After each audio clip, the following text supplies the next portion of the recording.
Section 27, Al-Dhariyat, verse 31 to Al-Hadid.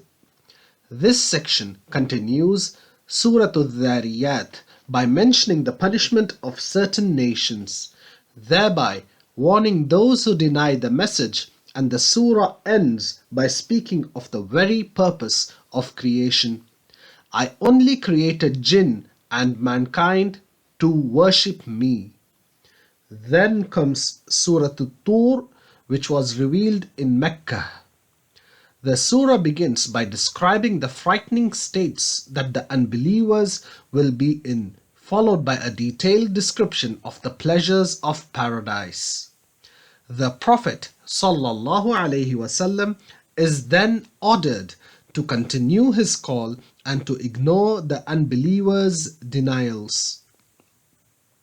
The surah refutes the claims of the unbelievers and attacks their false gods, and closes by ordering the Prophet ﷺ to be patient. This is then followed by another surah revealed in Mecca, Surah An-Najm. The surah begins by speaking of the great miracle of the Ascension, followed by a condemnation of the gods of Arabia. Then comes mention of the justice of the Day of Judgment, where people will be separated into two categories, followed by a reminder that the actions of a person are only for himself. The surah speaks of many of the great attributes of Allah and ends by warning of how He destroyed past nations. The next surah is another surah revealed in Mecca, Surah Al-Qamar. This surah is a powerful surah that warns of destruction from beginning to end. The surah begins by mentioning the great miracle of the splitting of the moon. The unbelievers of Mecca are then warned with graphic detail of the Day of Judgment.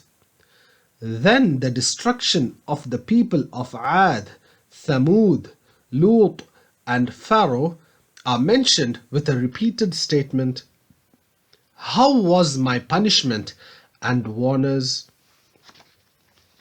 Then the surah returns back to the people of Mecca, warning them of a future defeat and punishment. Then comes the bride of the Qur'an, Surah Ar-Rahman, which begins by listing many of the great favors of Allah, starting with the Qur'an. Thus, we are constantly asked, which of the favors of your Lord do you deny? Then we are told of when everything will end and the scenes of judgment, describing the states of the unbelievers and all they will face, followed by a detailed description of the pleasures that the believers will enjoy. This is followed by Surah Al-Waqi'ah, which mentions the next world and the three types of people: the people of the right, the people of the left, and the foremost. First, the foremost are told of what they will receive, followed by the people of the right, and then the people of the left are told of the punishment they will receive. Then different examples of creation are mentioned: humans, crops, rain, and fire. The states of humans at the moment of death are mentioned, and the surah ends by returning to the three types of humans and their rewards and punishments. The section ends with Surah Al-Hadid, which begins by describing the greatness of Allah and then instructs the believer to spend of his wealth and give his life for his faith.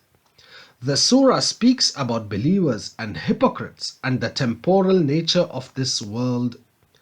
The surah ends by reminding of the purpose of messengers being sent, which is for mankind to follow them.